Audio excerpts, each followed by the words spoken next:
আওয়ামী লীগের আমলারা অনুপ্রবেশ করে এই ঐক্যবদ্ধতাকে নষ্ট করার চেষ্টা করছে। আগামীতে যত রকম বাধা আসুক ঐক্যবদ্ধভাবে এগুলোকে প্রতিহত করবে ইনশাআল্লাহ। শেখ হাসিনার পরিবারের কেউ মুক্তিযুদ্ধ করেনি, জুলাই বিপ্লবকেও তারা হাইজ্যাক করার চেষ্টা করছে। সরকারের ভিতরে ঘাবলা আছে, আওয়ামী লীগের দোসর বসে আছে। এই জুলাই বিপ্লবকে 24-এর বিপ্লবকে ব্যর্থ হতে দেব না ইনশাআল্লাহ। বৈষম্য বিরোধী ছাত্র আন্দোলনের ডাকা মার্চ ফর ইউনিটি পালন করতে আজ অনেকেই কিন্তু সমবেত হয়েছেন কেন্দ্রীয় শহীদ মিনারে। আজ পূর্ব ঘোষিত যে কর্মসূচি সেটি কিন্তু 31 ডিসেম্বর বিকেল থেকে কিন্তু শুরু হওয়ার কথা। তবে এরই মধ্যে আমরা দেখেছি সকাল থেকেই দুপুর পর্যন্ত এখন প্রায় হাজার হাজার মানুষ এবং বৈষম্য বিরোধী ছাত্র আন্দোলনে যারা রয়েছেন তারা প্রত্যেকেই এই কেন্দ্রীয় শহীদ মিনারে এসে উপস্থিত হয়েছেন।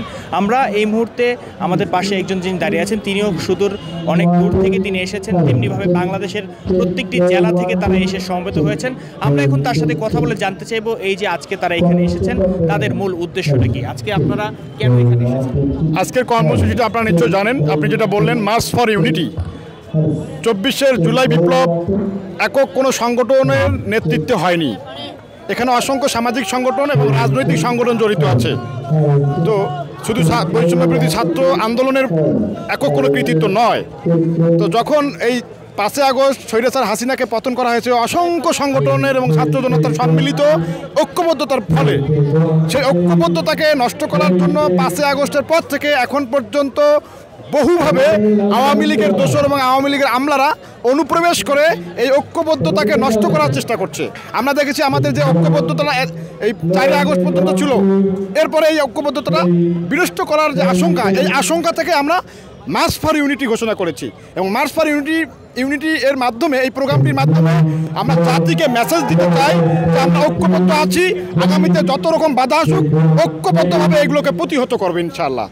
সেই সাথে আমি আবারও জানিয়ে দিতে চাই কিছু গুরুত্বপূর্ণ কথা বলে আমি মনে করছি, আমার ব্যক্তিগত কথা এগুলা, যে 71-এ কৃষক শ্রমিক জনতা এরা যুদ্ধ করেছে, যুদ্ধের শেষ পর্যায়ে এসে আওয়ামী লীগ এই যুদ্ধটাকে হাইজ্যাক করেছে।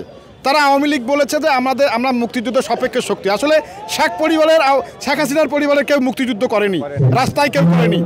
তারা লাস্টে আছে এই মুক্তিযুদ্ধকে হাইজ্যাক যেমন করেছে, তেমনিভাবে জুলাই আগস্টের বিপ্লবকে সচিবালয় অগ্নিকাণ্ডের মাধ্যমে, আওয়ামী আমলাদের মাধ্যমে, অগ্নিকাণ্ডের মাধ্যমে এই জুলাই বিপ্লবকেও তারা হাইজ্যাক করার চেষ্টা করছে। কেরানীগঞ্জের রুহিতপুরে অবস্থিত গ্রিনভিল সিটিতে প্লট বিক্রি হচ্ছে কাঠাপতির সর্বনিম্ন 3.5 লাখ টাকায়। আমরা এই হাইজ্যাককারীদের বিরুদ্ধে, লুটতারাদের বিরুদ্ধে, গণহত্যাকারী হাসিনার এই আমলাদের বিরুদ্ধে তীব্র প্রতিবাদ এবং ঘৃণা জানাচ্ছি। এবং ডক্টর ইউনূস স্যারকে বলবো, আপনি অবিলম্বে এই সচিবালয়ে আওয়ামী পেতাত্তাদের বসে রেখে আপনি দেশ সুষ্ঠুভাবে পরিচালনা করতে পারবেন না। অবিলম্বে এদের চেয়ার থেকে বহিষ্কার করুন। এবং আজকের যে মার্চ ফর ইউনিটি প্রোগ্রামটি, এই প্রোগ্রামটি ছিল মুজিববাদ মুর্দাবাদ 72 সংবিধানকে বাতিল করার লক্ষ্যে। কিন্তু কেন এই 72 সংবিধান বাতিল করার লক্ষ্য নিয়ে যে প্রোগ্রাম, এটি কেন পরিবর্তন করে মার্চ ফর ইউনিটি করা হলো? এর ভিতরে কোনো লক্ষ্য নিহিত আছে কিনা? ওই সচিবালয়ের অগ্নিকাণ্ডে আওয়ামী লীগের আমলারা কি ষড়যন্ত্র করেছে সেটাকে ঢাকানোর জন্য আবার মুজিববাদের প্রোগ্রাম, 72 সংবিধান বাতিল করার প্রোগ্রাম দেওয়া হলো। আবার এটাকে ঢাকানোর জন্য আবার মার্চ ফর ইউনিটি প্রোগ্রাম দেওয়া হলো। তার মানে এর ভিতরে আওয়ামী লীগের দোসররা জড়িত আছে, আমাদের আসল উদ্দেশ্যকে সফল হতে দিচ্ছে না। আমরা এটাকে প্রত্যাখ্যান এবং প্রতিবাদ জানাই, অবিলম্বে এটাকে বাস্তবায়ন করতে হবে। ইতিমধ্যে সরকার থেকে ঘোষণা দিয়েছে যে সকল সংগঠন যারা এই জুলাই বিপ্লবে অংশগ্রহণ করেছে তাদেরকে ডেকে নিয়ে সকলের সম্মিলিত প্রচেষ্টায় মতামতের ভিত্তিতে ঘোষণাপত্রটি রেডি করবে।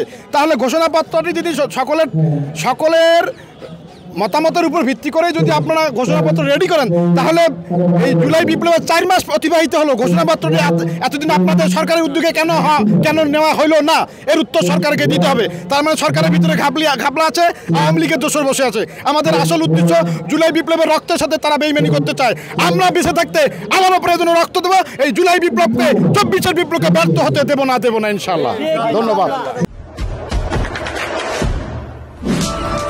দেশে দেশে সবার সাথে দ্য নিউজ।